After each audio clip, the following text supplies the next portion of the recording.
ଆଜ୍ଞା ନମସ୍କାର। ସମସ୍ତେ କୁହନ୍ତି ହେଲ୍ଥ ଇଜ୍ ୱେଲ୍ଥ, ସ୍ୱାସ୍ଥ୍ୟ ହିଁ ସମ୍ପଦ। କିନ୍ତୁ କେତେ ଜଣ କରନ୍ତି କହିଲେ?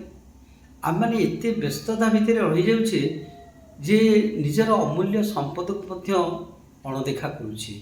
ନିଜର ସ୍ୱାସ୍ଥ୍ୟ ପ୍ରତି ଆମେ କେତେ ପରିମାଣରେ ଆମ ଶରୀରକୁ ଖାଦ୍ୟ ଦେଉଛେ ଏବଂ କେଉଁ ପ୍ରକାର ଖାଦ୍ୟ ଦେଉଛେ ଏବଂ ଆମ ଶରୀରକୁ ୱାର୍କିଂ ଲୋଡ଼ କେତେ ଦେଉଛି।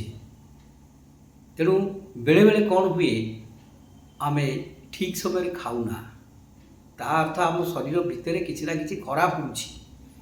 ତେଣୁ ଯେହେତୁ ସ୍ୱାସ୍ଥ୍ୟ ହିଁ ସମ୍ପଦ ବୋଲି ଆମେ କହୁଛେ, ତେଣୁ ସ୍ୱାସ୍ଥ୍ୟ ପ୍ରତି ଆମେ ଯତ୍ନବାନ କେତେ କେତେ ପରିମାଣର ଆମେ ତା ପ୍ରତି ଯତ୍ନବାନ ହୋଇ କ'ଣ କ'ଣ କରୁଛେ, ସେଥିପାଇଁ ଆମକୁ ପରିଶ୍ରମ କରିବାକୁ ପଡ଼ିବ।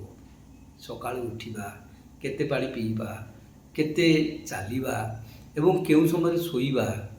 ଜାଣିଛନ୍ତି ନା, ଆମକୁ ଯଦି ଭୋକ ଠିକ୍ ହେଲା, ଆଉ ଶୋଷ ଠିକ୍ ହେଲା, ଆଉ 2 ନମ୍ବର ଠିକ୍ ହେଲା, ତାହେଲେ ଆମର ଶରୀର ଠିକ୍। ନହେଲେ କେଉଁଠି ନା କେଉଁଠି ଆମେ ଗଡ଼ବଡ଼ କରିଦେଉଛେ, ଆମ ଶରୀରର ଅସୁସ୍ଥତାକୁ ଡାକି ଆଣୁଛେ।